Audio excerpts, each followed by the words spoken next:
everybody? Welcome to another episode of the Viall Files. Very special episode because it's our first episode we're ever recording from New York. Nelly and I are on vacation, enjoying the city. We came to do some concerts and just enjoying friends. And well, we still need to recap Bachelor in Paradise, so we decided just to do it here. And because we're in the city, what a great opportunity to talk to some fan favorites, have them recap the show with us. The wonderful Bree Springs and Keenan are with me today in studio to catch up with them and find out what's going on in their lives. Also break down Bachelor in Paradise, maybe get some tea, some inside information. Obviously, these ladies are friends with so many people who are on the show. So I can't wait to find out all the information they have to share. Ladies, how are you? Thanks for having us. Very excited to be here. I'm super excited. What an intro. Yeah. Thanks, Nick. I do my best. Before we get into the recap and catch up with these ladies, after this episode, it's probably going to be live by the time you get to us, the very captivating and interesting Rod Thill is with us, who has risen to stardom via TikTok, talking about all things nostalgia and anxiety in the workplace and life, and really introspective guy. Really enjoyed my conversation with Rod. We talk about things that he's passionate about, like toxic masculinity, and again, anxiety, nostalgia, workplace, and the social media, and really loved my conversation with Rod. So keep listening after this episode. Check out that. It's probably going to be live by the time you get done with this.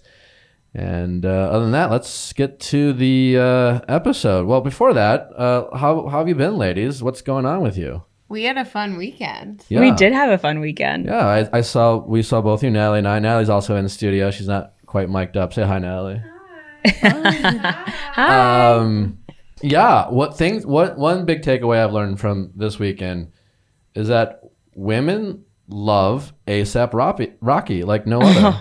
That's an understatement. He's pretty. He's so pretty. Yeah. I mean, no, that's an understatement. Great show. I fell in love with him, but like the visceral reaction I saw from all the women watching, it was. I was just like, this guy fucks.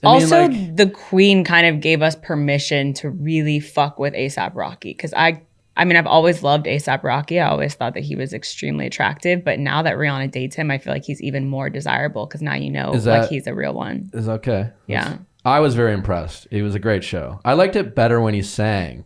He's got a beautiful voice. Who's your favorite of the weekend? I think A$AP Rocky, and I wasn't expecting that because I haven't followed him closely as a fan. Like, I like a lot of his songs, but that's the cool thing about festivals or concerts. You can become a big fan of someone if they really bring their A game. And I think I'm a A$AP Rocky fan like I wasn't before. Just like Eminem. I liked Eminem until I saw an Eminem concert, and then I was just like, that always happens. I'll fuck with Eminem. Yeah, that always happens. You end up loving people more after seeing them at a great show, and he put on a great show. Yeah, A$AP was my favorite. What about you, ladies? Yeah, I think A$AP was my favorite. Meg was phenomenal. Meg was amazing. Meg is like, you are watching and you're just like, wow, this is so. She's a great performer. Like, there's just so much put into that performance that that was a very fun show. We saw some of our Bachelor in Paradise friends. The nation was there. The nation was there. The nation was outside last weekend. Yeah, I got to meet Riley and Ivan and Abigail a little bit. I've met Chelsea briefly. Yeah. Met Noah. Yeah, it was kind of in his red overalls. My first time meeting a lot of people. I can't believe that. I feel like I've met all those people. Really? Yeah. Well, yeah, okay. I had interviewed Ivan once, but virtually, so I hadn't met him in person. And other than that, and Noah as well, so I hadn't met either of them. Riley taller than I thought, because I just he's really tall. He's tall. He's not only has large arms, but also really quite tall. But before we get into the episode, ladies, what have you been up to? And I want to start with that as well as, and you two don't need to confirm. You can say what you want, but what I know from my inside sources is that both of you had the opportunity, if you wanted to, look for love on the beach. And a lot of people, as I sometimes will tease, will say how they turned down paradise when they definitely did not turn down paradise. However, it's my understanding that both of you, if wanted to, you could have been sunbathing on the beach looking for love. And yet we, unfortunately, because I'm a fan of both of you, did not get to see you guys look for love on paradise. Any response to that? And either way, why did you guys decide for yourselves that maybe paradise wasn't where either of you wanted to look for love or Well, it or worked fame? out for you. Yeah, it did. It did found work what you out were for looking me. for. It did work out for me, and at the time, my relationship was probably coming to fruition. But I think the reality is I just wasn't interested in any of the guys either that were going on. So There was no one that was going on that was like appealing enough to go back onto the dating show. That's how I felt. There was just no one, like, obviously there were some guys that I didn't know were going, but from the guys that I had talked to or heard were going, I was like, I don't know if any of these are. So it was something that both of My you, guy. had there been someone that you felt more compatible with, you would have been open to coming on. It was... Yeah. Why not? Yeah. Yeah, okay. If it was like another like Matt James situation where they're like, we're bringing on this person, and I'd be like, yeah, cool, let's go. But it didn't feel that way. Okay. What a like authentic response. Do you feel like your peers, there's a lot of obviously conversations this season about the sincerity or lack thereof, about people going on the beach. There's been obviously accusations about, teaming up or going in as a relationship. And if you've listened, I make it pretty clear that I think on some level, they're all there for TV, and there might be degrees of sincerity on like, hey, there's a person I'm interested, so I'm going to sincerely go, and we'll get into this episode a lot, but there's a lot of like, yeah, whatever, who's available, kind of like, between like Aaron going from Chelsea to Tia to, there's a lot of musical chairs, so to speak. And then you two obviously are just like, listen, there's no one I'm genuinely interested. What are your thoughts on some of your peers? And do you, in terms of conversations you've heard, do you feel like there's degrees of sincerity in terms of who's there from the people you know? I think there are a lot of people who kind of went into it just thinking maybe, part of the reason I'm going is probably to be on TV, and part of the reason is because maybe I will meet someone, and kind of just going in there with an open mind. Yeah.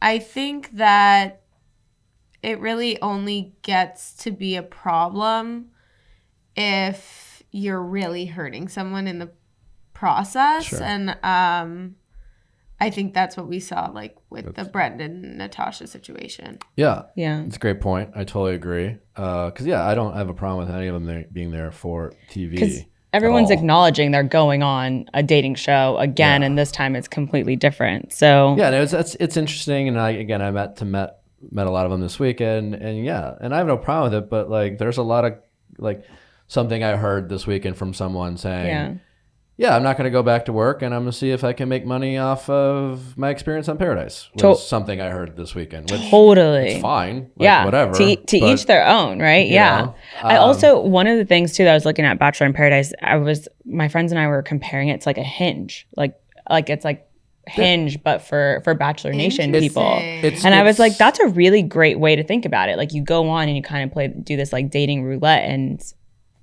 maybe you luck out, or maybe you don't. It's just like in your face. Like, for example, like you said, you go on a dating app and everyone's, has 3 or 4 different people they're talking to, or various degrees.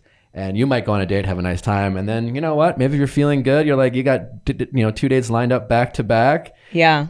And everyone just kind of knows, and you get it. And that's why things like defining the relationship's a thing, because, hey, we met on a dating app. We both know how this works. And Paradise is the very in-your-face version of watching it unfold, all while like you are trying to find love, which I guess what makes it so compelling.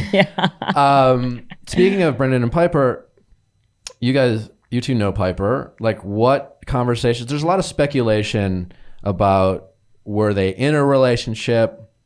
Were they not? Were they just talking? Anything you two know to like set the record straight on, like Piper has come out and said, they both made it very clear from their point of view that they were not in a relationship. Yeah.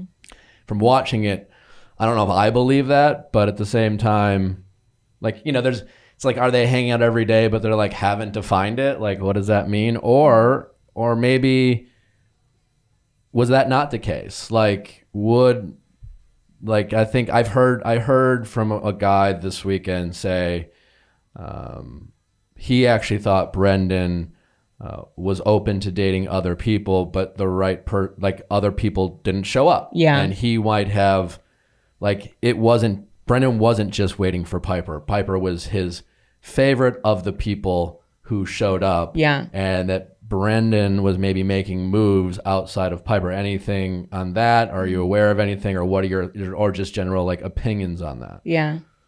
Piper, Kid, I feel like she's like, she's thinking, what should I say? I'm just like in such a tough situation because obviously I have known Natasha before I went on the show. Yeah.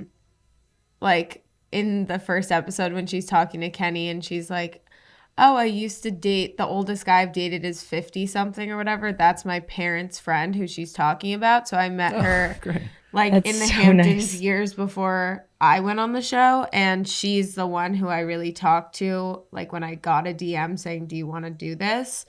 And I talked to her straight away and I was like, what was your experience like, whatever. And she really talked me through that. So I have known Natasha before my season, before I met Piper and everything, but I am clearly friends with them both. So I'm definitely in a tough situation with this one. I think, I don't know what their relationship was before they went on the show. And honestly, like, it's against like the rules to go in there with having any sort of like solid relationship. But honestly, like, I don't even think that's the biggest problem. I think it's how Brendan especially talked about Natasha after the fact and 100%. like how he belittled her. I think that is really like where he went wrong. Yeah. Yeah. I definitely felt like it was very, I think everyone in Bachelor Nation knew that they had seen each other. They had hung out several times because there was a bunch of people in that group. It was I was under the impression that nothing had been like formally established because I was under the impression that if anyone were to walk into Paradise, Brendan would have been open. Like I was totally under the impression that he was open to getting to know people who are coming in. But it also doesn't sound like, it kind of sounds like maybe there was some miscommunication on both of their parts before they left about what their relationship fully was or wasn't. Because, the way he handled the situation with Natasha, it seemed like he was it seemed like he was into her. Not really, really into her because it didn't seem that way at all. It seemed like he was leading her on in a way where she could have perceived that he was into her. And it was the situation that the way he went about it was not very clear. Hey, all you hungry people out there who also might be a little lazy. We're talking about Allie and I. No judgment, but like sometimes you're just in the mood for a snack and it's late night. You don't want to go out. Well, DoorDash. And DoorDash can help you get great meals You can go to a convenience store, whatever. Maybe it's late night ice cream. Maybe it's an ingredient you're missing. Like you forgot the salt. You don't even like your neighbors, so you don't want to bug them. You don't have to. You just go to DoorDash. With DoorDash, get everything in one app. With over 300,000 partners, you can support your neighbor.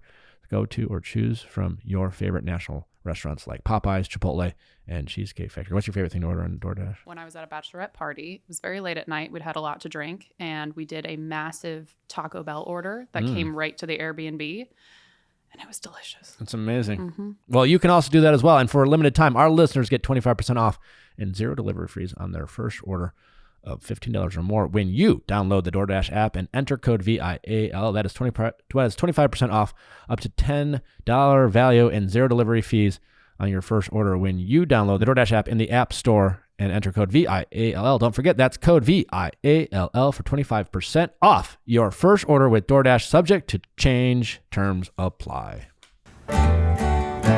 Healthcare. So I've heard, Allie, let me know if it's true, for women is unnecessarily complicated. That is correct. If you are on birth control or interested in taking the birth control, sometimes you want a more discreet, safe care, a discreet way of doing it, and you don't want to have to go to the doctor and things like that. Well, the Pill Club, that's right, the Pill Club can help take a little bit of stress out of your life and give you access to healthcare that you need. Luckily, getting birth control is one less thing that you have to worry about with the Pill Club. You'll never have to make a trip to the doctor or wait in line at a pharmacy ever again. They provide access to care from the comfort of your home and deliver it right to your door in discreet packaging. So whether you need to renew birth control or you want to switch birth control, maybe try a new birth control for the first time, the Pill Club has you covered. If you're on birth control, remembering to take your pill is already work enough. Forget going to the doctor in person to get your prescription and picking it up at the pharmacy. The Pill Club wants to take the work out of taking care of yourself. The Pill Club is a birth control subscription prescribed by medical professionals and delivered straight to your door for free. The Pill Club carries over 120 FDA-approved brands. Most brands of birth control are free with insurance or Medicaid. Otherwise, prices start as low as $7 per month without insurance. The Pill Club delivers birth control to your door for free in discreet packaging. Right now, when you go to thepillclub.com/VIALL, the Pill Club is offering a $10 donation to bedsider.org for every Viall listeners who becomes a patient. Your donation will help low-income individuals get access to birth control through bedsider.org. That's thepillclub.com/VIAL to get your first birth control care package and donate to help more women in need of affordable birth control. Remember, thepillclub.com/VIALL. You must use the link to make a donation. He was being the most fuckboy of fuckboys, which is, again, it's about the vagueness and not really saying anything, but saying just enough to sound confusing so that, like if you're like in it happens in the real world, like in Natasha's case, it was like, I like him, so I want him to like me back. And when we like someone and we want to like it back, we're vulnerable to like reading into things, to hearing what we want, right? Oh, yeah. And so the fuckboy in that situation, Brendan, is saying and doing things that are like, it's easy for us to be like, Natasha, girl, like, come on, we kind of know, yeah. And it's easy for us to say that because we don't give a shit. We're not invested. Totally. But like everyone's been in that situation in life where we like someone, we're interested in, and we're like, there's something saying, no, I don't know. And then we try to like have that conversation and that person's kind of like, no, like, I think you're great and I really like you.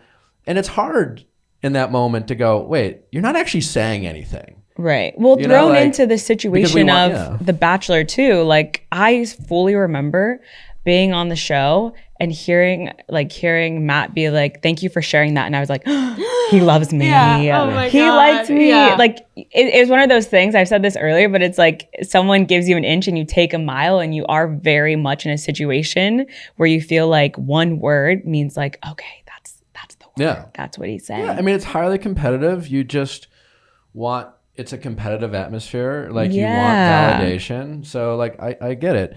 With all the conversations about, again, like Brendan and Piper were the height of it, the specific, but as I've pointed out, like they're all doing this to some degree. Like maybe not James. I think James is like an innocent, like, hey guys, was I supposed to be DMing people? But like, you're welcome to give names. You don't have to. But were some of the people we see on the beach now we're watching, were they in either of your DMs before the show sussing out your interest and going to the beach? And if so, were they trying to make connections pre Bachelor in Paradise? Yeah. Yeah. People asked me if I was going on the show, and at the time I was very like sure that I wasn't. Yeah. Yeah. Same. How many different guys? I think only one. Okay. I'd say 2. 2? Yeah. Okay. And they Well, were maybe 3. maybe 3. Yeah. Okay. Flex. Okay, Brie. No, actually, because it was in a group setting. Like I'm remembering this was also at the height of like, I think our season coming to an end too. And so there was just, I felt like we were always chatting with a lot of the guys. So like Damar, Riley, and Ivan, like, you know, we had a little like coalition of the Black Bachelor gang. So those conversations had started like pretty early. But that's more like friends too. Totally. But were there like specific like DMs like, hey, like if you're going, maybe. Yeah. I mean, I would do the yeah. same thing. Like if I was Yeah. going on and I thought someone was really cute, like, yeah, I'm going to ask them if they're going on the show too. Okay. Like, are you going to Paradise as So well? everyone there is kind of, and again, when I say guilty, I use it very loosely. Yeah. In the sense that no one's really all that righteous down there. As we've heard this episode, a lot of like respecting the system, and you know that's been like, to your point, Kit, like no one really took the time. Like no one's really defending Natasha still. Even like I don't think Natasha is like people are. on the show on the beach. Oh no, not No. on the show. Bachelor I think Nation- in real Oh. life. Bachelor Nation's is got Natasha's backing back. her. Oh, but when we're yeah. watching the show is like, you know, everyone there, especially when this episode starts, it seems like a lot of cast people you can tell they're thinking about what to say, and they seem more hell-bent on protecting the sanctity of the show, and like the reaction to like Ivan breaking the rules seemed like kind of insane and hyperbolic. I think that's obviously a great place to start with the show. So like obviously like Ivan, you know, the episode ended with Ivan and Aaron. It was even less of a deal than I even thought they're gonna make. They didn't even I thought they were gonna open up with the fight again and then it was gonna end. They didn't even bother showing us really like the fight. It was just like over already. Yeah. Essentially. And it was like earlier on you had Aaron talking to Marissa, and it's clear that Marissa's energy is not siding with Ivan. She's like, what's the problem kind of thing. Like Ivan's kind of like yelling, this isn't fair and blah, blah, blah. And then then Aaron says something. Yeah. And then Marissa responds to Aaron, and they don't, what did Marissa say? I want to know. The show cuts her off. They like basically, you can hear her turn down the volume, and it goes to this like more Aaron montage of like what Aaron thinks. And I wanted to hear Marissa's point of view of the situation. I've already heard Aaron's, and I was just like, I was kind of pissed at the show for like literally she was they wanted us to know that Marissa had something to say, but they were like, no, you're not going to get to hear that. We're not going to get to hear. I didn't catch that. Yeah, what part was this? It was earlier in the episode. Like Aaron and Marissa's like kind of like, what's up, Aaron? Yeah. And Marissa was responding to Aaron, and they literally just turned. She was probably you could hear like, her go, "Ugh." And, she's probably like, that's stupid. Yeah, she's probably like, this is dumb. You're just wasting your energy. And Yeah. it's just like, whoa, no. Yeah, you're like, no way. No, this is serious. This is serious. So Ivan, before this episode came out, tweeted and posted on his Instagram how whoever gets his first podcast interview post Bachelor in Paradise is going to be receiving a lot of tea. And so obviously I got a lot of people sending me his tweets up in his DMs. A lot of podcasts are like, I got you. Like I hope I'm lucky enough to be the one. I'd love to have Ivan on again. He knows that I would be happy to have him on. We'll see if it happens. Some things are out of my control in terms of if like I don't have a relationship. I have a relationship with the show, Yeah. but I'm not connected to the show, and they're good to me as long as it doesn't interfere with things that they're trying to accomplish. Totally. So we'll see if I'm lucky enough to if get you Ivan. get him. I feel like Ivan might have tweeted that out in preparation for like us talking about what we just saw. Yeah. It maybe is because Ivan's clearly what do smart. you He's think? calculated. Like, I wanna know was what he's Ivan gonna say. tweeting that to see if we so that we wouldn't talk shit about him. So that everyone who's hosting a Bachelor Recap, who's trying to get Ivan on their podcast, is like, well, let's not talk shit about Ivan because like I want him to We pick need my to podcast. know, and we need to know what he's gonna say. Like, what if it contradicts tea, everything that we though? say? Maybe. Well, here's the thing: as we talk about on this podcast, like all we're responding to what we saw. Yeah. We acknowledge there's an edit. Yeah. There are things that are not aired. Yeah. Like perfect example, the Marissa thing. We have no idea what she said in that moment. That might have been valuable information. Yeah. The show chose to not let us hear that. Fine. Yeah. But what we saw from Ivan is, first off, like, you know, he made the moves on Chelsea. Chelsea seemed to really like it. Aaron had a big problem with it. And Ivan's big thing was Chelsea wanted to talk to me.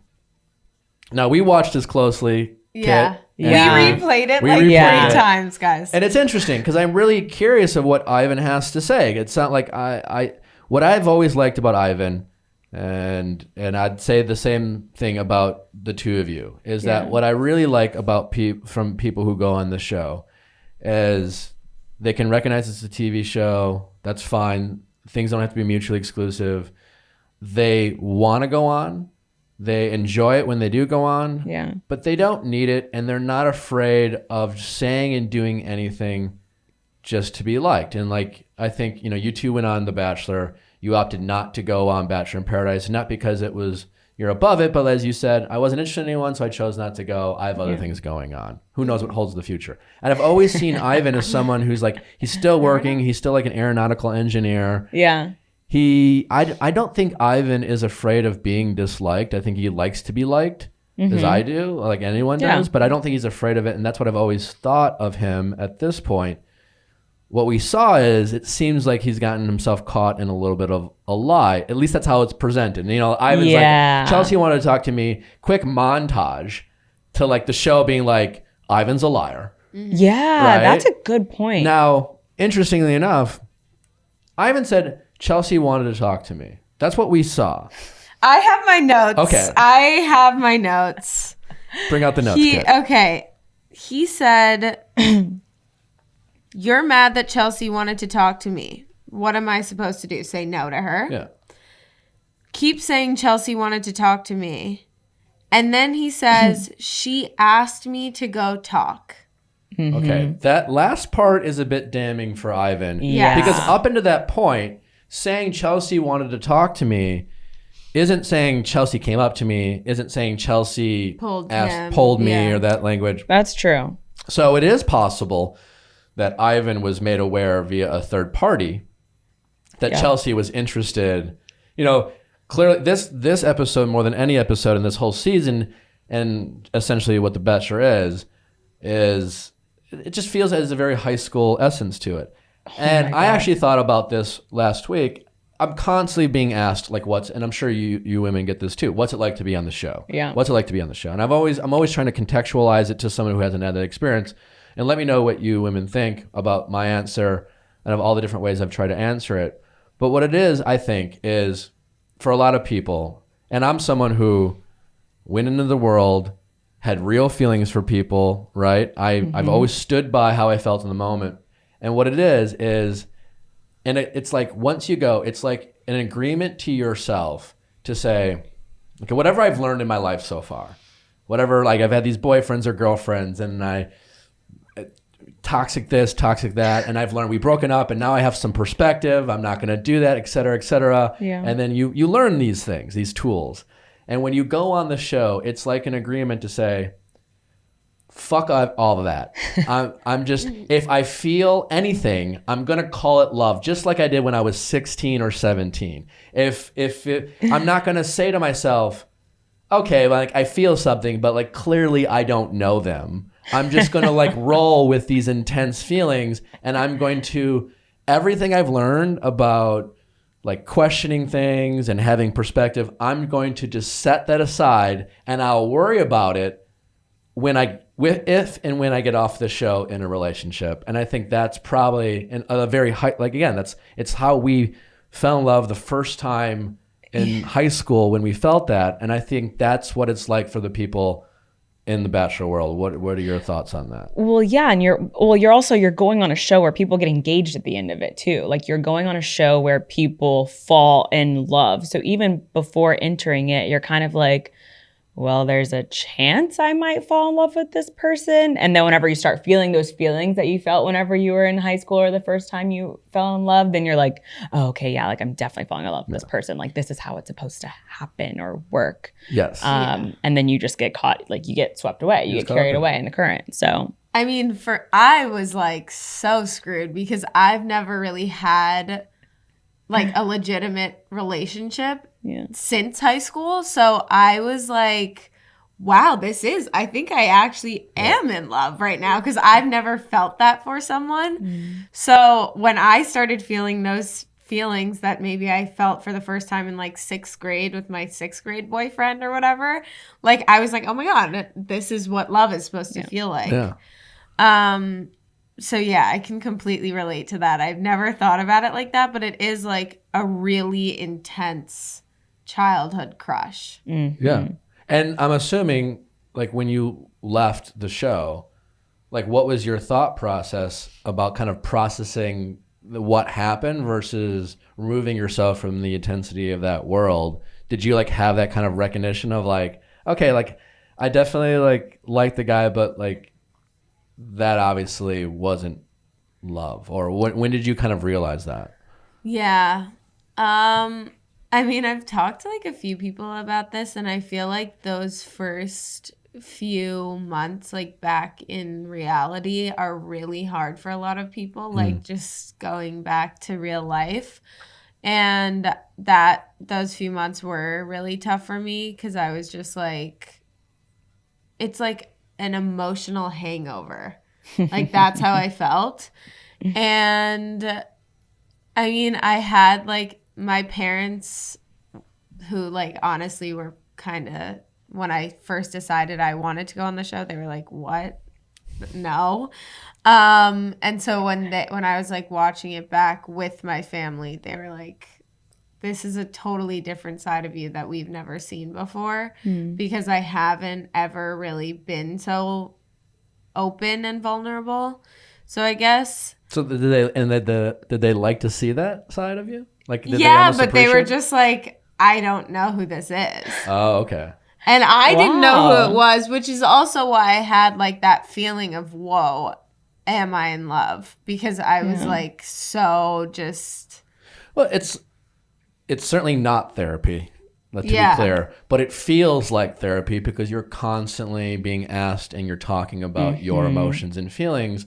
So you're like, oh, this feels good to like kind of just get it out, man. I've been bottling whatever. We often don't feel safe to just talk about how we're feeling. And it's so welcomed in that atmosphere that it's really easy to lean into. Yeah. Yeah, I think really when I realized that like that wasn't love was when I got back and I like really started going to therapy and spent some time like on my own, obviously just time like away from the show and watching it back and finishing the season. But really it was actually going to therapy and being like, I just experienced something very crazy that most people have never experienced before. And I poured so much of my self into it. And as we've talked about, like you still oftentimes, even if you like pour almost every part of your vulnerable self into it, sometimes it comes back and you're like, whoa, that's not all of me. You know, you're only seeing a one-dimensional character. And that was like really hard. I love that you got into therapy right after the show. I fucked up. Yeah. Oh, you got it. I'm probably still What a fucked up. forward-thinking thing to do. I don't think it's very common for. No. And they should, like everyone who goes to that show should immediately. 100%. Yeah. And this is just my Immediately. humble opinion. Dive in to therapy. Damn it, my mom told me. She was like, come on. So either way, whatever we saw from Ivan, he clearly it seems like he's doing some lying of some sort. I'm anxious to see what Ivan has to say, but let's just work with the information we have. What do we think about this? Is he being I guess he's being a little shady. Well, Like talking just specific, like does it matter who pulled who? Yeah, the more you said that, the more you said like they cut off Marisa, whatever she was saying, and then obviously we did catch Ivan in a little lie. And again, we don't know if someone was like, "Yo, Chelsea wants to talk to you," and he was like, "All right, Chelsea, do you want to chat?" She literally said, "I do," and they went to go off for a chat. It doesn't really matter. You're there to talk to people. You're there to date people. What I'm realizing now, though, is Aaron is also so unreasonable. Like, he's such an unreasonable person, Yes. and he seems so hot-headed that he's just going to take anything to the next level. And then it's like, it just spirals into this whole thing, which is like... He's not good with his words when he's feeling emotion of any kind. No, he resorts to telling people that they have issues and they're Yes, he's immoral and Yeah. they're... I don't even know what else he But said. this goes back to like how emotionally intense that environment is. Is that like maybe he's not as hot-headed in real life, but even like what we saw with Riley talking to Ivan about like going to like Yeah. what happened at the hotel, like he was so angry Angry. about it in the moment. And I'm sure he looks back now and he was like, why was I even that mad about it? What I You know? kind of liked about that moment, it was one, as a loyal person, like I love someone who's willing to have their friends back. Interestingly enough, and then I'm obviously a big fan of Riley. And right off the bat, when Riley like had Ivan's back, I'm like, that's all I need to know, whose side I need to be on. Like, what does Riley think? However, it was really fascinating, and we'll get into like the Ivan sneaking out, but whether Riley was clearly like weirdly intense and like earnest about like this sneaking out is so ridiculous. But and the point I want to make is regardless, I like that when it comes to like the idea of loyalty in life and friends, is that as you get older, you realize that, well, you always want your friends back. Sometimes you had their back for the wrong reasons. Because as an adult, you're just like, man, fuck, you were wrong. Like, what the fuck? And I had your back. You know? I feel that though. And you saw that with Riley, which was kind of fascinating, where it's just like, I wanted like, bro, like, you let me down and I'd do anything for you, but like, what the fuck? I had this thought whenever I was watching this. I think James Goat like says in an interview, like, yeah, like Aaron's my bro, like I've got his back whether he's wrong or right. Yeah. And then in that moment, I was like, there's like a lot of toxic masculinity going on in this show because you shouldn't have someone's back if they're wrong or right. I think Riley was so disappointed because he wants to hold Ivan accountable. Yes. So he was so disappointed because he went to bat for him and then goes, bro, you fucked up. But that was all about accountability. Whenever James was like, if you're wrong or right, I'm going to have your back no matter what. It's like, no, you do have to hold your friends accountable to a certain extent. Totally. And to let him just go off on a rampage like that, it's like... Yeah, and that's why I like seeing it, because like Riley never said that. You saw Riley having his boy back because he was like, I'm going to advocate, like, you know, this is an Ivan versus Aaron situation. Yeah. So Riley must be thinking like, Ivan's level-headed and Aaron's just like, and when you saw Riley, regardless of how ridiculous we think that all was, you saw Riley think that Ivan was wrong and he backtracked and called his boy out. Yeah. I liked that, as opposed to the James being like, right or wrong, man, I'm gonna go for it. And yeah, you're right. There is some, you know, toxic masculinity energy and you know, there, if nothing else, it's just incredibly immature. Yeah. And yeah. I like James. He seems sweet, and I'm not a fan of Aaron's character, but they both seem on the very immature side emotionally of their age. Right. It feels like. They need Bennett's book. Oh. The emotional maturity. Oh my Yes, God. nice callback, Kit. Wow. Nicely Look at done. me with the trivia. The That Bachelor is trivia. fucking So hilarious. Wells comes up and, you know, plays enforcer. We all agreed this whole thing was super weird. Fucking. It was Oh just my weird. God. It felt was so like he was forced. in the principal's office. Yes. Yeah, and it was like the camp counselor. It was like summer camp. Camp counselor. They did something wrong, and it was again. It's so hyperbolic. It's a show. I'm pretty sure. I feel like this was the show punishing Ivan, and this will be interesting. It'll be interesting to hear Ivan's perspective because I love my show people. I love my producer friends. But they do not like people sneaking out and going outside the rules, as Riley calls it, the system. Ew. The system. Bro, that was And PTSD. and they listen, they're there to make a TV show, and they can't make a TV show when they can't film you doing whatever it is that you want to do. Right. So like that's frustrating to them. They don't like that. So like, but in reality, these are just two adults saying like, fuck it. Kit, you made an interesting point. You could make an argument while we were watching this. Mm-hmm. You said you can make an argument that was Ivan literally looking for a connection, like being sincere. Yeah. Yeah, I mean, I think like a lot of people were kind of angry because he's going around the system. But the point of this system is to fall in love at the end of the day. And he... According to everyone on the beach in the show. Yes, exactly. They're telling us this. World, This is why we're here. The point of this process or the system or whatever you want to call it is for people to fall in love at the end of the day. Yeah.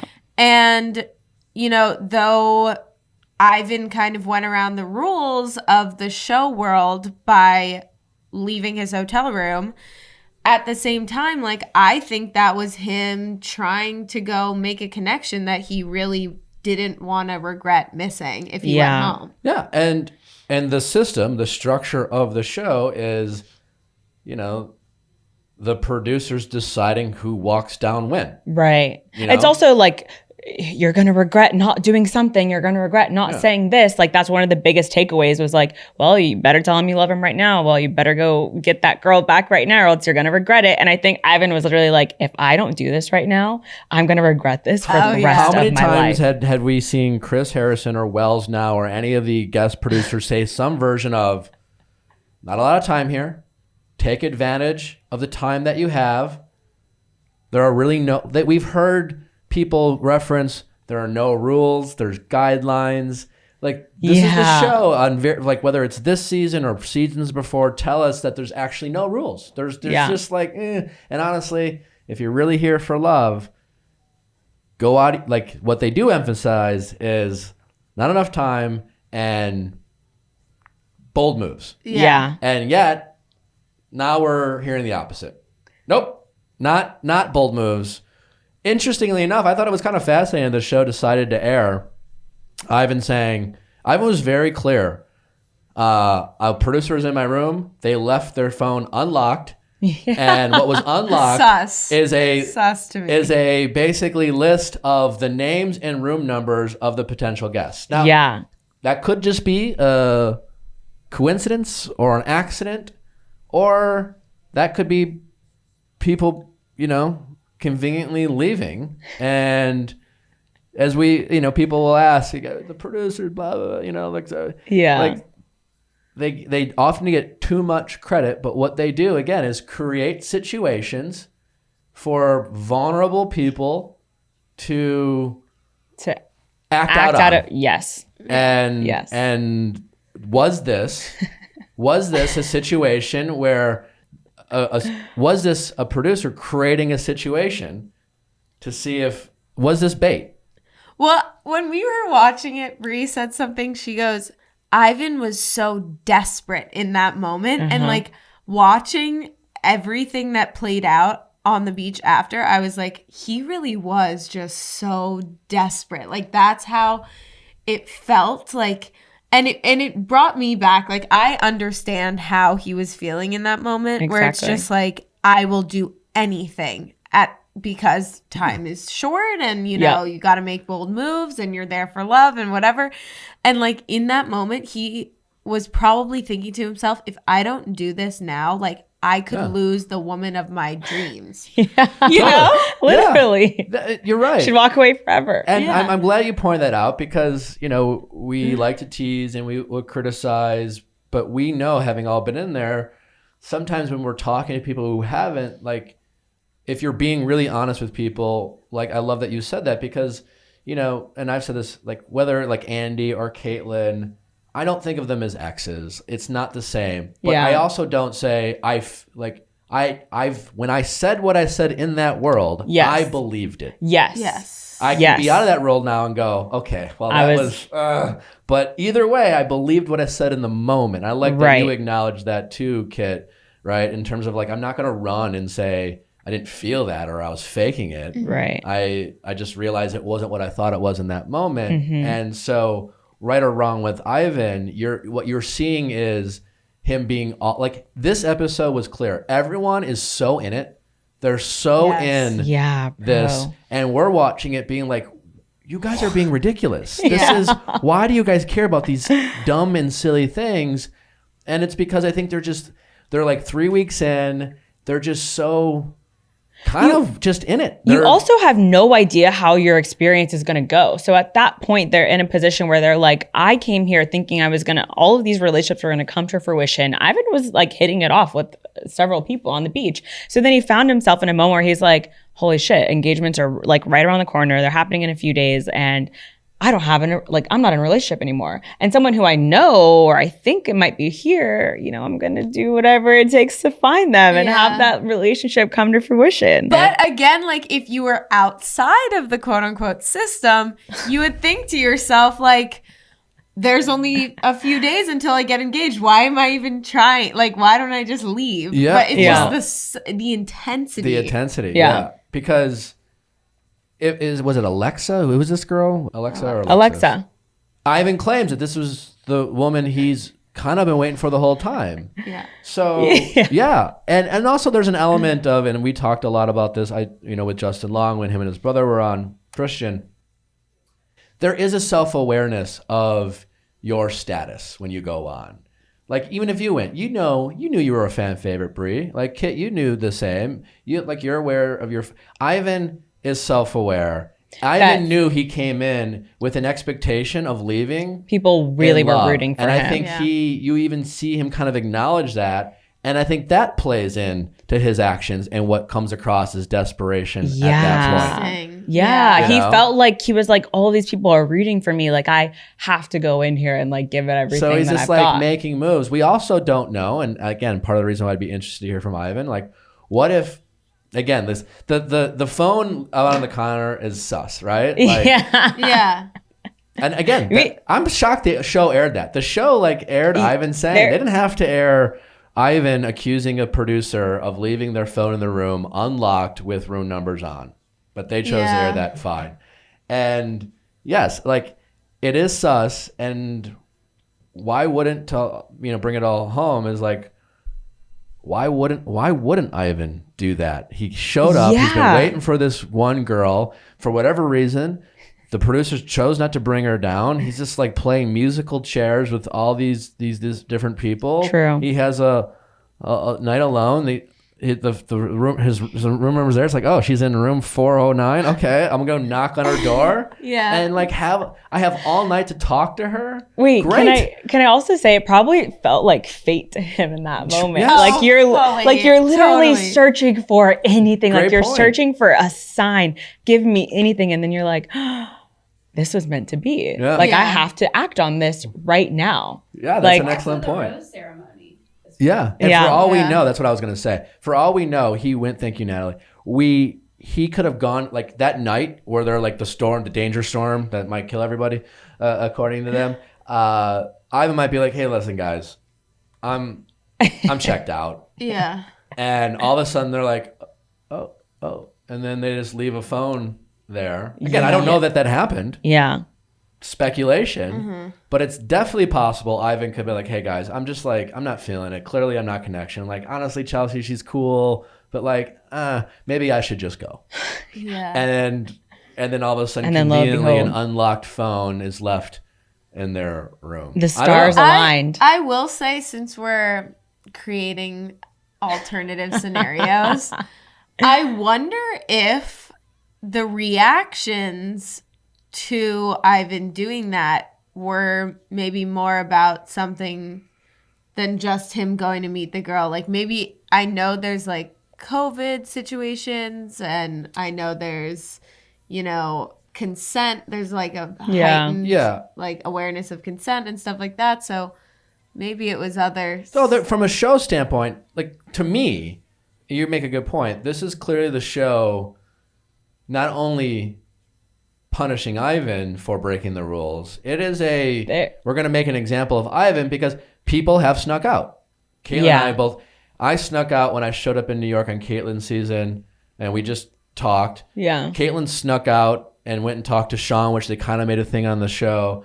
And then since Paradise, when Corinne went on and they had that situation, they've incorporated more rules around like signing from a show legal standpoint. But they're Ivan and this girl seem to like two adults having a conversation. But you're right. So to me, this is a show. This is what we saw. What seemed like Wells being the camp counselor lecturing someone. It was so hyperbolic in the sense it felt like someone in third grade 100%. who went and got a D on a test. They didn't study. They definitely meet their potential, and their parents came at them and said, "You're ruining your life. You'll never get into the college that we want you to go to, all because a third grader got a D on a spelling test." Right. And the show acted like his life was over. These kind of actions are going to ruin your life if you keep getting D's in the third grade on the spelling test, right? That's how they treated this situation.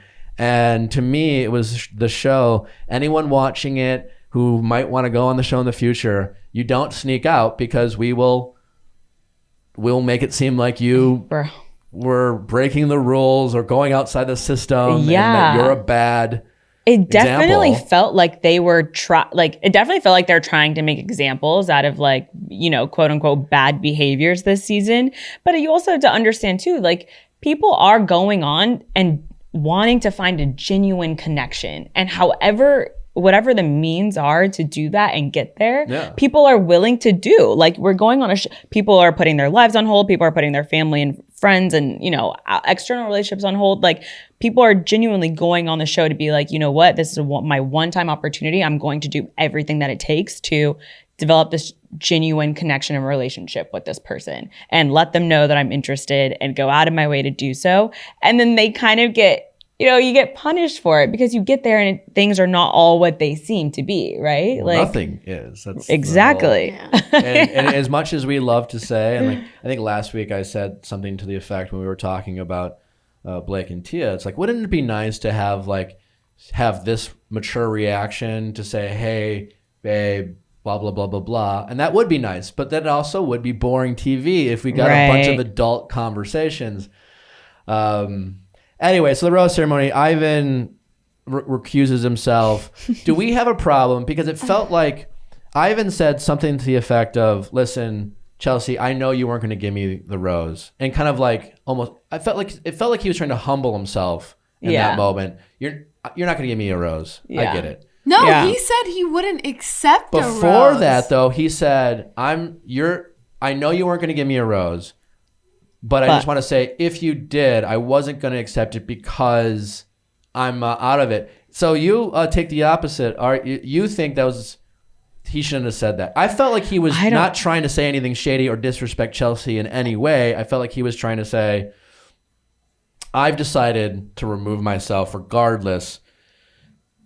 Well, I don't know. No, he wouldn't have. That. Is a convenient backtrack to what the accusation is. We now call rose hunting. Right. No, he definitely did not have to say that because I think we all know that if he had not been called out by camp counselor Wells, he would have tried to stay. He wanted to stay. A better thing. Ivan should have just said, hey guys, again, I'm sorry if I'm realizing now I'm not making the best decisions regardless, and I should go. Yeah. And then just left it at that. He didn't have to it was his ego wanting to say, I would have turned it down. Well, Like, you know what I'm maybe saying? not maybe not his ego, but I think in that moment, given all the information that he had, and he, you know, he was like, okay, you know what, I'm not myself. I realized that I am acting like out of character a little bit. And that moment, I think he used that to justify like why I would have turned your rose down. Like he was like, you know what, I, you know, was acting out of character. I'm not really with it mentally, so therefore I would not have accepted your rose. Which, like, we know that's not true, but he was using the information that was pointed out to him. You think he was lying? You think he would have accepted the rose? Totally. I think he would have accepted the rose too. Why not? To give himself another opportunity to be with Alexa at the end? Yeah. Of course. Yeah. I would have. Unless the show was just like, you gotta go. Yeah. Yeah. But then I just feel like it's so like, it just didn't need to be said. Like, I wouldn't accept your rose if you gave it to me. Yeah. It was a little bit of a, it was that one thing that we do where you say it and you're like, I didn't need to say that. Yeah. Yeah. No. I mean, he also said something a little bit problematic or off-putting rather to Chelsea whenever they were having that conversation where she was confronting him like, well, did you say that I pulled you? He goes, he was like, you're cool. Like, you're attractive. Yeah. And I did not like that. He was like, yeah, you're cool. Yeah. Like, I just don't think it's a compliment. It's not. Yeah. it's dismissive almost to say, well, you should know that I like you because you're pretty. Is this essentially what he said? Exactly. I'm paraphrasing, but that's what he said. Yeah. You should know that I like you because you're pretty. Huh? Mm-hmm. What the fuck does that mean? Yeah. Like, no, I don't need to know. There was a lot of anything. that this episode. Kenny and Mari being like, I don't know what it is. I can't articulate anything. Please don't ask me to be specific. Yeah. But I like you. Like, But it's because they actually haven't known each Yeah, I other know. for that long. Yeah. yeah. I mean, You Chelsea also- even says, Chelsea does the same thing when she gives the rose to Aaron. She goes, there's just something that's drawing me to you. No idea what it is. That was kind of a dig, though. That was like That a was subtle dig. hilarious. Yeah, but I'm like Yeah. loving these, like, She's like, it's like not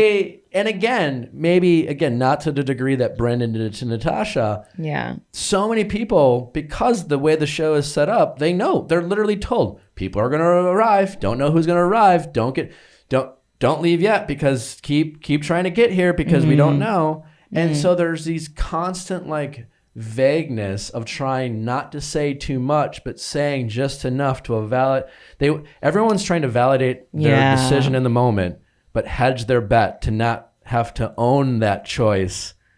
So like, I didn't even think about that. you know, I didn't think about that either. so, But at yeah. the same time, it's like, well, don't you want your connection to be a little bit stronger that you don't care if you like mess up and say that you Yeah. like them too much? Mm-hmm. Totally. And I feel like that kind of is like, I mean, I think Kenny and Mari have kind of dealt with that all season where they have been so open to each other and have really expressed that they're falling in love and stuff like that. But at the end of the day, they did have a lot of, mix-ups in the relationship, especially in the beginning, like with Demi and with Mari saying she wanted to go on other dates and stuff like that. Like, and I feel like they've recovered from those things. So it just goes to show that you can be open and be a little bit more like let yourself fall in love in that way without getting super roasted for it later if you decide to kind of explore other things. Well, I totally agree with the fact that people could be a lot more honest about their feelings and not look bad, but they're not being honest because they're so afraid of how they might look. They're just being super vague and super indecisive. Yeah. And Yeah. I think they could be a lot more honest and real with their feelings and actually be quite liked for it. It would be refreshing, but I think easier said than done for a lot of the people there Yeah. to express how they actually feel. And whether that's because they're afraid to say it or they don't feel it, it's unclear. Well, that brings us to the Noah and Abigail situation, because I think that Noah is someone who was so open and honest. He was like, I like you. You know, what is going on here? And she didn't really have anything to say to him in that first moment when he said that. Yeah. But then during the prom, he's sitting there and he ended things, but in a way that like didn't really acknowledge the previous conversation when he was so vulnerable, and like she didn't seem to share the same thought process as he was in that moment. But then during the prom, he was like, he didn't He like talk took about it all that. back. Yeah. Yeah, that's a great point. He got more hyperbolic and maybe not, or vague. Like he said, well, I just realized you're not my person. And you're, the classic, there's so many great things about you, but maybe you're not great for me. Kind of just very platitude-y, kind of cliche things you say to someone that you're like, so people say that obviously I talk a lot about relationships on my show, and people always say things like, well, I just don't understand, why would they say this to me and also break up? Because when they break up, they'll say things like, you're just so great. You're great. I love everything about you, but we shouldn't date. And the person being broken up with is always thinking, all they're hearing is, they said they love everything about me. They literally said I was great. Why wouldn't you want to be with someone great? Right. So like, that's the kind of the juxtaposition. But you're right, Kit, because if Noah wanted to be truly honest with his feelings, it would have made a lot more sense if he said, listen, I told you how I felt. Mm-hmm. You literally said nothing. And Abigail's like, because Abigail says to Noah, you're the one who's trying to get me to open up. You're the one who's trying to express yourself. Mm-hmm. And then all of a sudden, like, you do, and then like 24 hours later, you're backtracking already? Right. Which is a valid counterpoint that Abigail says based off of all the like the platitudes that Noah says to her. Right. But if Noah would have just said, listen, like, I opened up to you. You said literally nothing to me. And I realized that maybe it feels like, I don't know, I don't want to speak for you, but it feels like I'm the one's pulling you, and I'm pulling you, and I'm pulling you. And I don't want to be in a relationship where I have to like, I'm the one constantly getting us and moving us along. Mm-hmm. And that's just how it feels to me. Mm-hmm. And maybe we're just, maybe our like love languages are blah, blah, blah, blah, blah. And gotten specific with why he was feeling the way he did, that would have made a lot more sense. But instead, it was just more like, no, you're not my person. But I know. I feel like he said that because he knew in that moment, our relationship is not going to work in this environment. It's not happening for us here. And so he was kind of just saying something so that they could be done in that environment. Yeah. Like, it was something where she couldn't say anything to it that would save their relationship. So you're saying he intentionally ended the relationship there so that way it could just come to a halt, and then maybe they pick back up. Yeah, I think that's what it was about, because if, let's say he did say, I feel as though I'm being so vulnerable and you maybe don't feel the same way, or you're not giving me anything in return, maybe she would have been like, well, I am falling in love with you. Mm-hmm. And like, I do want to be here with you. And he didn't want her to say that, you think? And I think why wouldn't he give her that option, if he wanted that to be said? That's an excellent point. Yeah. Yeah. Maybe he had decided. He was like, we've got to continue this on the outside. Point. Yeah. That's an excellent point. You don't want to give someone the window if you don't want them going through it, so to speak. Very smart. That's giving Noah a lot of credit. I don't think Noah as a dummy at all. Yeah. You at the end of the day too, like, I think we can acknowledge this from being, very, in tune with our feelings and such. But like, you can acknowledge to a certain extent, like, if I want to kind of like save this relationship or if I want to like salvage what's been going on here, maybe he had like a moment where he was like, okay, this is what we need to do to continue our relationship where we left off on a good note outside of this. Like, I could understand that. I could totally understand like you want to like save or salvage whatever you have on so the you outside. think the Abigail and Noah story could be continuing as we speak? I mean, I would hope so. Any rumors? You guys, I mean, aren't like, what do you? I have not heard any rumors, don't know. but Okay, I don't know. I would hope that, you know, They were both at Gov Ball. I never saw them together. that's a great point. Now, is that them going out of their way? I don't know. Well, we don't know. To We have be no continued. idea. Backtracking a little bit to Mari and Kenny, I know Natalie, and I don't disagree, has zero interest in this love story. Ouch. How do you two feel about, are you invested in the Kenny and Mari love story, or Damn it. not so much? You know you what? had something really quite funny to say when you were watching it. I was wondering if you remember and if you're willing to say it. Oh no, what did I say? Was it me? Was it nice? It was. I'm the number one fan. It ended up being kind of nice with It's like a, kind of a. There's like I will they're so corny. No, it's cute. It's cute. Yeah. I think that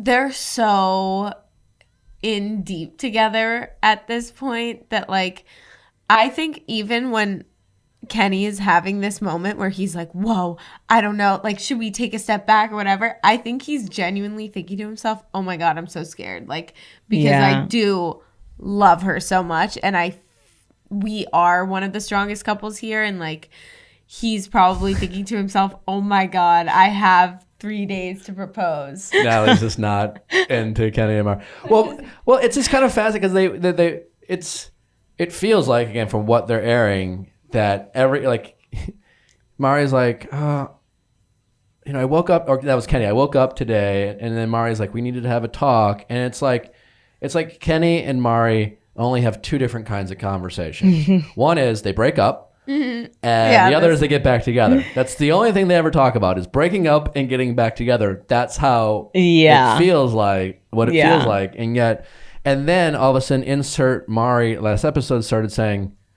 this past two episodes, it's clearly the show or the cast, whether it's coming from the pressure the cast feels on themselves.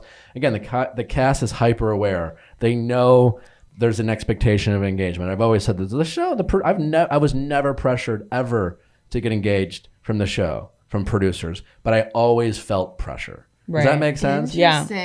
Like you feel that the pressure's there. It's lingering. Yeah. But no one's like, you have to do this ever. Like, well, yeah, because it's said, there's an engagement around the corner. There's an engagement around the corner. So then you start to be like, oh yeah, shit. And then you feel that kind of energy, and then one other person, so you have two people like having like a real excitement for each other. Yeah. Mm-hmm. And then one of them's like, but like, I guess like engagement. And even if the other person is like, well, wait, that's insane. Yeah. The other person will take it as like, wait, you don't like me enough? So that pressure of like, all of a sudden the conversation, it's like, should we move in together? Mm-hmm. And even though you're totally not ready, all of a sudden couples will be like, well, maybe we should break up. You're like, well, wait, maybe I'm just not ready to live with you yet. Yeah. It's like an all or nothing mentality, which I kind of, from watching it, I feel as though Mari is really the one that has like the all or nothing mentality. And Kenny's kind of like, oh, should we see what this turns into? That's a great point, right? Because Mari's giving off the energy, and I've been a fan of Kenny, but Mari's giving off the energy like in life where she has decided she likes him. Yeah. Mm-hmm. And even if Kenny ends up like having sex with 10 more people, she'll find a way to forgive him because she has decided, I'm in. And it's kind of like, Mari, like, like what exactly I just don't like that Mari isn't saying anything to Kenny when Kenny says things like, I don't know what it is. Yeah. but I like you. And she's just like, oh my God, that's the most romantic thing I've ever heard. I don't know what it is. I can't say anything specifically. Nothing. Not one thing. And I wish Mari would have been like, it'd be just really nice if you could just like say one specific thing that you like about me. Like just anything, Like, where's the pressure? Where's the pressure to figure it out? Yeah. And she's just like, oh my God, get some serious answers. She just wants Kenny to say, I like you back. Yeah, but I feel like the pressure to give the serious answers is kind of what's starting to become a problem, because she is giving off the energy like, I want to be with, like, this is my person, and like, I want to be with this person forever, and that's the energy that she's giving off regardless of what he's giving her, which it doesn't seem like a lot from what we've seen, right? But yeah, I just think he's kind of like, oh, mate, like, I do like this person and I do want to see where this goes, but she's very much like, this is my person, period. Well, yeah, and is it one of those things too where it's like if someone doesn't want to get engaged at the end and the other person's very offended by it, they're like, well, you don't want to be with me? Or definitely, like, I guess you also do have to, similarly to how we go on the show, how we went on our season, you have to be prepared to answer the question of, well, what does this engagement mean to you? Like, that's always what I asked myself. What a great question. Asked myself in the show, or like would ask the person, is like, or that was actually, okay, that's what we weren't on the same page about. Because going into Paradise, I think you have to ask yourself, what does this engagement for us mean? Mm-hmm. Yeah, it's something that the show chooses not to have it be a discussion point. Of course. To say whether that actually does happen. Yeah. I would be willing to bet most people aren't asking that question. Right. I think some people might. Right. But the show is choosing not to like have that be a dialogue. What does this actually mean to you? We saw a bunch of like, could we work in the real world? And then fast forward to like, Joe and Serena. Like, again, who knows what is all said? We saw probably a very short segment of their conversation. But it does make Joe look a little silly, in my opinion, because Joe fell in love with Kendall, had a real relationship with Kendall, and it's been hammered home to us that they broke up because of a long distance problem. Mm-hmm. Fast forward to Serena and Joe having the same conversation, and without any specific callback to Joe's past relationship, they recognize that it's a potential issue, and they're like, well, we need to figure this out. And their plan, according to what was aired, was, I guess we'll have to like visit, and then we'll figure it out. And then Joe goes, well, now we have a plan, and apparently that plan is, we're gonna fly and figure it out. Yeah, I'm pretty sure he had the same plan with Kendall. Mm-hmm. Yeah, and it's entirely possible that Serena was more specific and she could have said, I've always wanted to live in Chicago. I'm totally down to move. That it wasn't aired. Yeah. And if that wasn't said, I'm just wondering, why would Joe feel any more confident in this plan as opposed to someone else? But you're right. I mean, you're right. But had Serena said that, then I would be like, oh, okay, well, click, boom. Yeah. Like, well, what I heard from her, like, before going on Paradise, just because she obviously doesn't really, I mean, she's from Canada, she still lives there, so talking to her about, like, what if she did meet somebody who is based in the U.S. and stuff, and she definitely, from what I understand, is more flexible with where she lives, and I think that the Kendall and Joe thing is... It was just so rigid. She was like, I'm not moving for anyone. Yeah. I'm not moving for a guy. That's my understanding too. So yeah, she's staying put, whereas Serena, like, she didn't know where she would end up, or, I'm sure she still loves being near her family and stuff like that. But I think she was more like, well, if I was really in love and I wanted to spend the rest of my life with someone, I would be willing to make it work and try living in different places, whereas Kendall was just like, I'm not even gonna try. Yeah, I mean, there are also these little, like, I don't even know what the word is, but like specifics about the show, whenever casts apply for the show and come on the show, I will never be able to understand, because it's like all of the reality just goes out of the window, because you apply for a show to meet people from around the continent, from around the country. Like there's a chance that you guys are going to end up at complete polar opposites of the country. So someone has to be willing to budge if you're going to if you want to make something work. So to go on a show where everyone's going to be from all over the place, it's like someone has to be willing to make the move. Totally. I guess I just wish maybe Serena didn't get that specific, and it's fine. Just for Joe's sake. If I'm Joe, I would have wanted that specific thing to be mentioned. It's true. Because otherwise it just looks like it could end up the same way. Like he's not getting the answers he should want to validate this legitimate concern. It's true. It's like, it's real simple. Hey, my last relationship, there was no movement. There was no flexibility at all. Yeah. I'm flexible to a certain degree. But like I don't want to move to LA. I want to stay in the Midwest. I don't know what Joe's non-negotiables are, but it would have been nice to hear some actual specificity around what those are, as opposed to we'll figure it out. Right. And have them both being like, what a great plan. Glad we figured that out. I feel so much better about us. Yeah. Because that's how they acted, and they literally said nothing. And it's just like, either. Yeah, I don't know. And I don't know why they wouldn't have aired that if they said that. I mean, it would seem like a normal thing, but I don't know. That's true. Whatever. So we got some more late arrivals. We got McKenna, and we have Anna. I quite liked, I know Anna had a really tough time on your season. She definitely was 100% in the wrong with kind of the rumors that she created and damaging.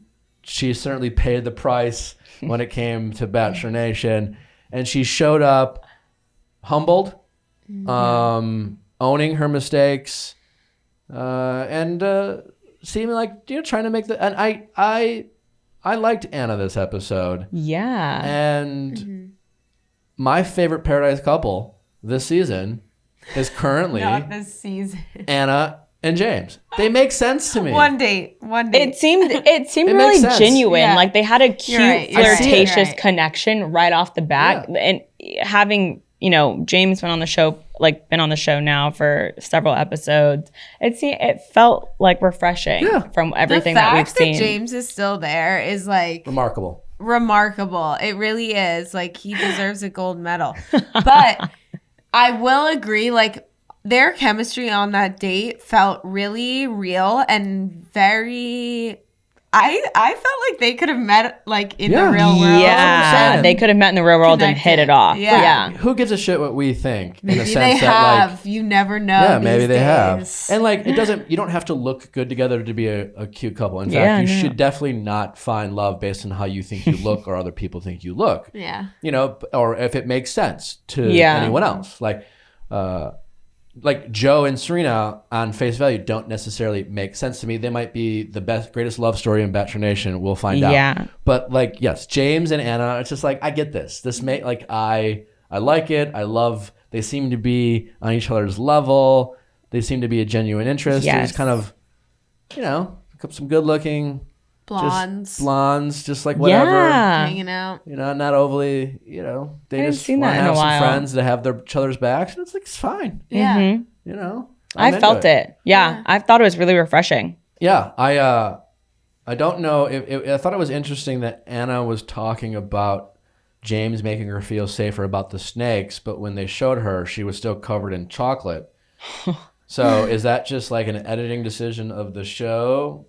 Like, what would make sense, because it doesn't make sense that Anna was talking about James being like, he just makes me feel safe rolling around in cinnamon and chocolate, but maybe they did the snakes first and the chocolate second, and for whatever reason they flipped it in the edit. But I feel like girls say guys make them feel safe, like, as just a general compliment.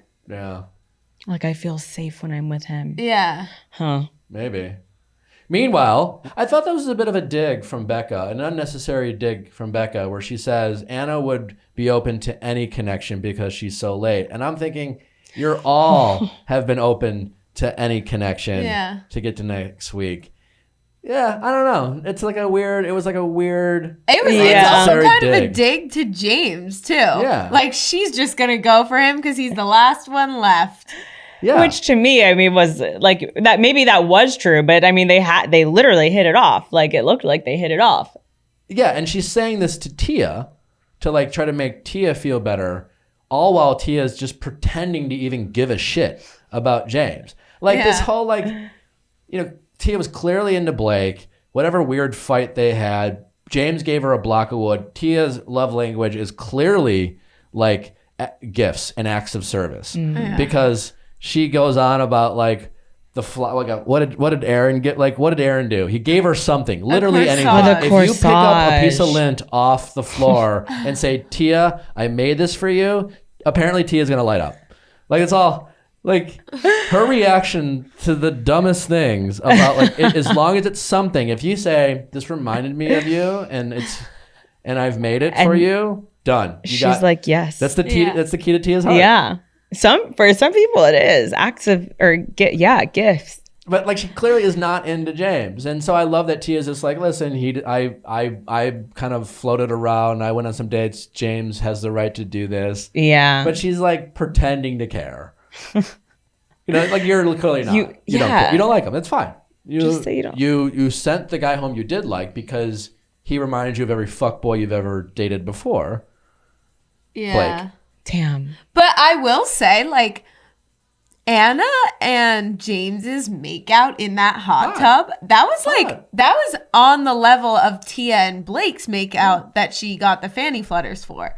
So, like, I think that is a way better match. Her and James, Tia and James have never had a makeout that steamy. Thank you. No. Again, James and Anna, it's my favorite Bachelor. They feel like friends. Okay.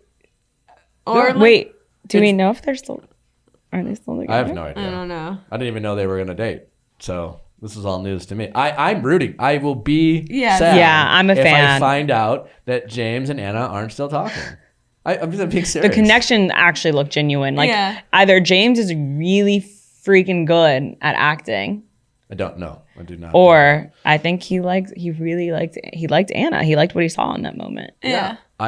100%. But it also just goes to show that everything you saw before that with even James with Tia was like, here's a block of wood. Can I stick around? And when he talked to Anna, he seemed like, oh my God, like, I'm so glad you're here. Like, what you saw from James is like, I got here, I was like one of the first arrivals. I wish you were too. Yeah. Like that was the kind of energy James was bringing to his conversations with Anna. That was really, okay, you're really swaying me right now. That was really sweet. He was very, like, he was so open. He was so open with her. Lit up a little bit, open to like getting to know her. And which is interesting about that, I hope they don't have a bad breakup, man, because they were cute. Which was interesting is that this whole season we've been we've liked James.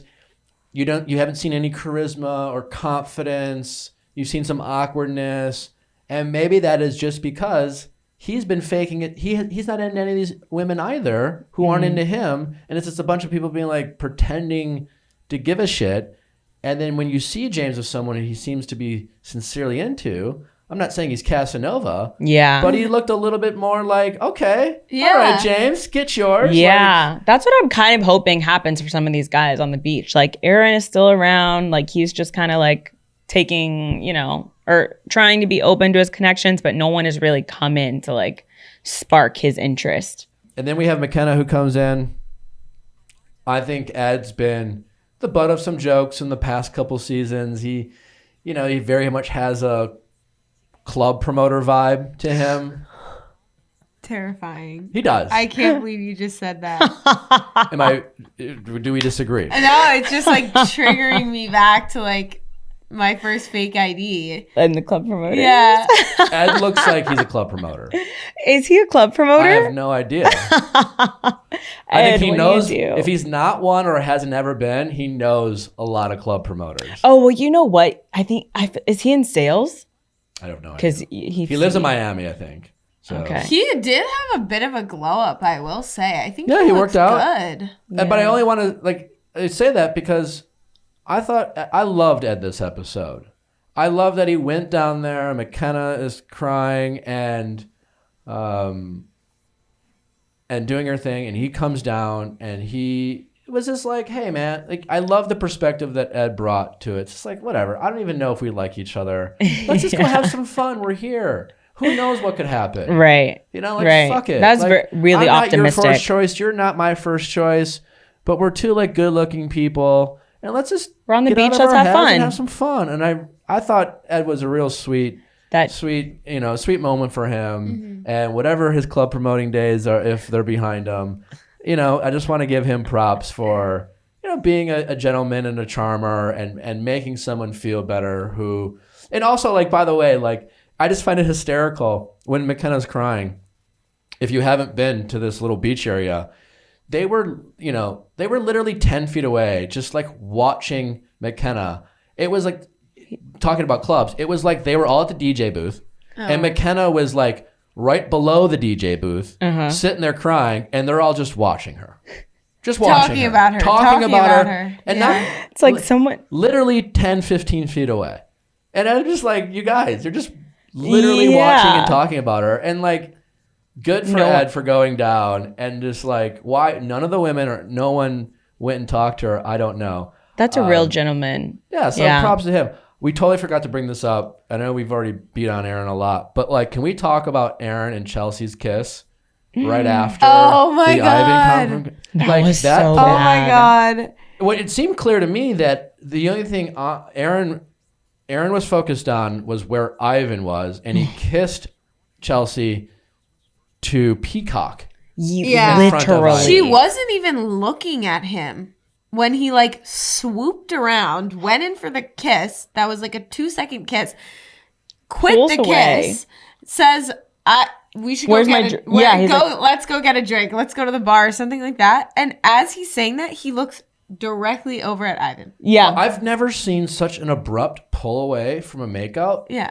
Sort of like you being 16 and your parents yelling at you, being like, what are you doing? You turn right. Like, Yeah. that's how abrupt Aaron was Oh. when he ended kissing Chelsea. And I was actually floored that Chelsea wasn't offended. Like, if I was making out with someone and they just stopped and looked away, they just like, I'd be like, But oh, it was like I a suck. 2-second kiss. It was It literally like, was a 2-second kiss. I also feel like maybe Turn they're there, both turn in this back. situation where they're like, we think both of each other's hot. Like, Well, as let's Chelsea said, I mean, there's something that's wrong. She's like, whatever it is. So like, whatever. Whatever it is, I'm still here. I'm still getting this rose. And then, we got the prom thing, props to the art department, beautifully shot, little, hey. yeah, I thought Very it was cute. great. How apropos for an environment that feels like high school to have a high school prom. Like, everyone's like, oh, yeah, I could do this. I've been doing this for 3 weeks. Like, yeah. I'm here for this. They did look like they were really enjoying it too. And that was cute. 80s prom, it's fun. It's a fun theme. It's a fun idea. Like, I would and they had the full costumes. If I could be in a full costume with the hair, the makeup, all of it, The disco so ball. fun. Yeah. It's cute. Aaron pulls Tia. Chelsea says, I would never disrespect Aaron like that, despite Chelsea literally doing the same thing to Aaron with Ivan that Aaron is now doing to her. Some lack of self-awareness on Chelsea's part, but like, whatever, I guess.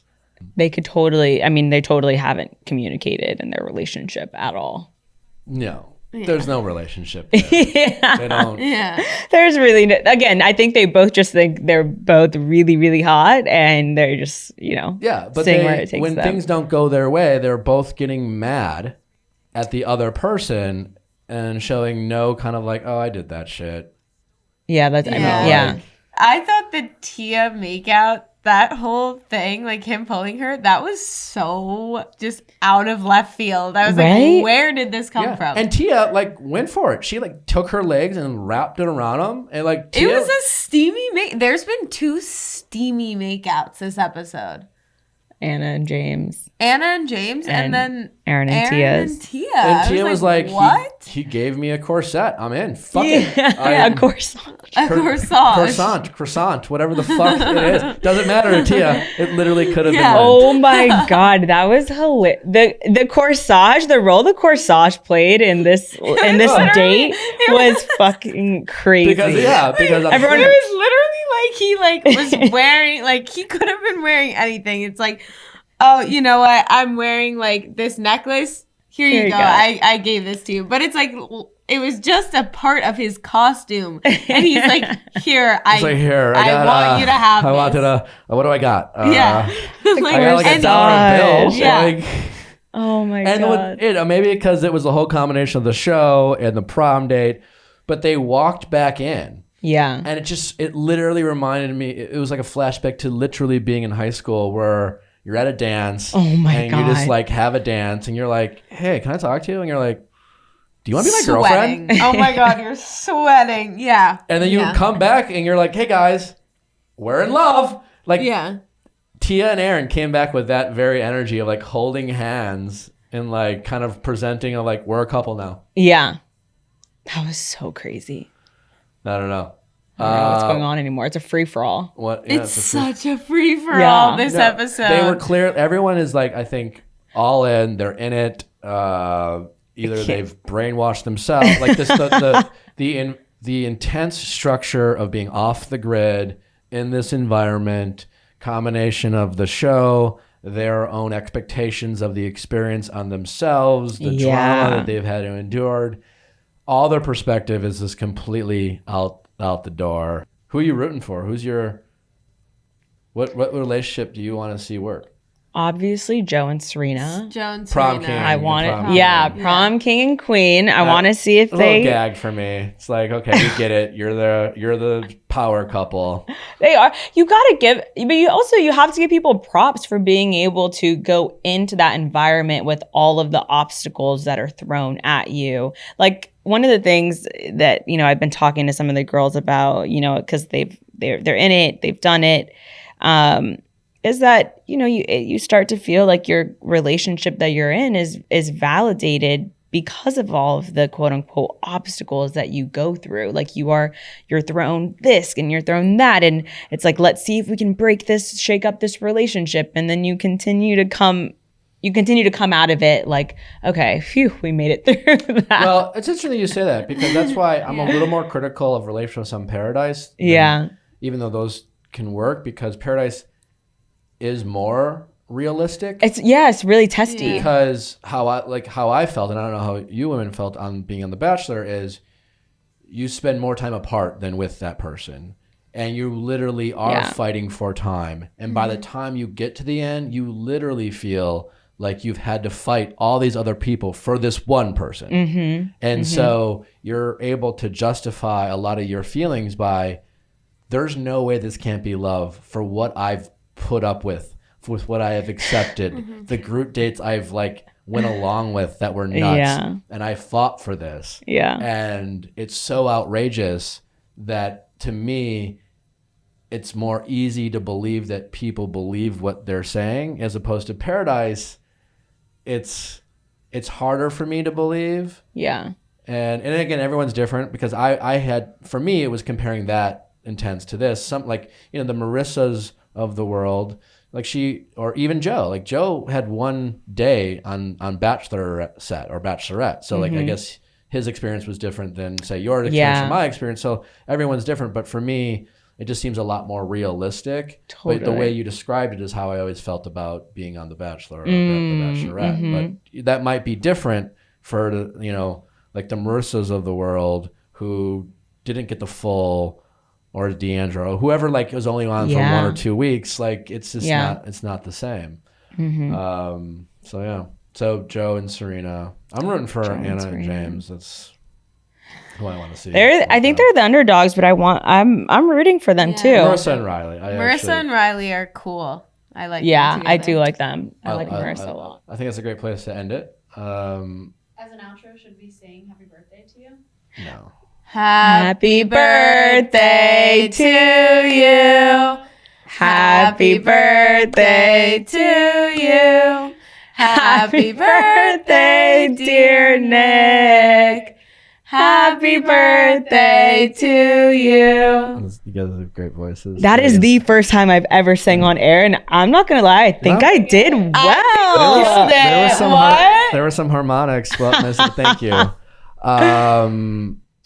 Kid, I know you also have a podcast, Ageless. You recorded with your mom. Very great show. Can you tell my audience a little bit about what it is and why they should all give it a listen? So my mom and I have a podcast together called Ageless, and it's really about our very unique mother-daughter relationship because my mom is like a middle schooler, high schooler stuck in a mom body, and I'm definitely an old soul. Like, so growing up, like, she was always more of the free spirit and always had a more childlike view on the world and a very positive view on the world, and I'm more logical and more of a realist, but I think that gives us a unique take on all things fashion and wellness. So that's our main focus. And you can listen to it anywhere you listen to podcasts. Anywhere. And it's Ageless. Yeah. Check it out, everybody. I love that. Okay, I didn't know you were still doing it, so I need to go follow it to get updates. It's a fun one. Crushing the podcast game. And Bree, any I'm taking notes. updates on you are in love? I'm in love. Yeah, I'm in a very happy relationship. And do you think we'll ever? Well, no, because you're in love, and hopefully we won't see you back on this show. Yeah, yes. That's the hope. That's the hope. Yeah. And and work is going great. Work is going great. Yeah. I am still doing comms and PR, so getting the chance to exercise that comms experience a little bit with the show, with all this stuff. Mm-hmm. Great. Well, I've loved having. And guys, wait quickly, just to shout out Bree, because she organized to have a print sent for me that I get so many compliments on from Spacey Studios. It is in the back of pretty much every single one of What's Kit Cooking episodes, and people freak out for it, and it's amazing. So if you haven't looked. Yeah, if you haven't looked, you should definitely look. Spacey Studios. It was so funny though, because Kit, I imagined it there in your house. Yeah. And then it went up perfectly, and now Kit does like really cute What's Kit Cooking videos. And great friend, great videos. I love it. Amazing.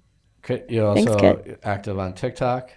You have some great TikToks. Oh my God, TikToks? You roast me on there. Not even you. I love how people thought like I was I think you're great on TikTok, and you put out vulnerable, fascinating things. Kit's TikTok had me the one time you rolling. literally said, "Why do I do this?" And I was like, "Well, I have a point of view." And I feel like those little videos are like, I wish I could say I smoked weed so they could just be like my random little high thoughts that I just put out into the world, but I don't. So it's actually just my random little thoughts. That's almost better. I think that's better. Vulnerability and you just being human, and I think it's great. Go follow Kit on TikTok. So good. Wow, great content. It's great. Ladies, thank you for coming on. You're welcome back anytime. Truly, ladies, thanks so much for coming on. You were fantastic. I wish you nothing but success. You're welcome back anytime. Would love to have you on.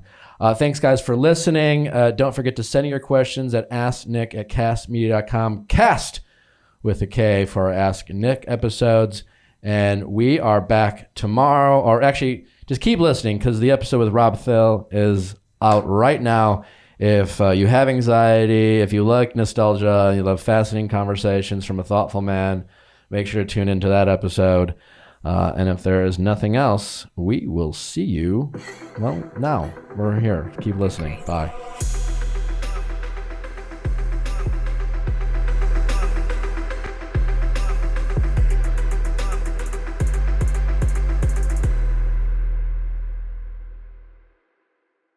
Hey guys, thanks for watching. But before you go, make sure you like, subscribe, and ring that bell so you don't miss any future videos, like our Mondays Ask Nick, especially if you're looking for some relationship stories and relationship advice, as well as our Wednesday interviews with your favorite celebrities and experts. See you next time.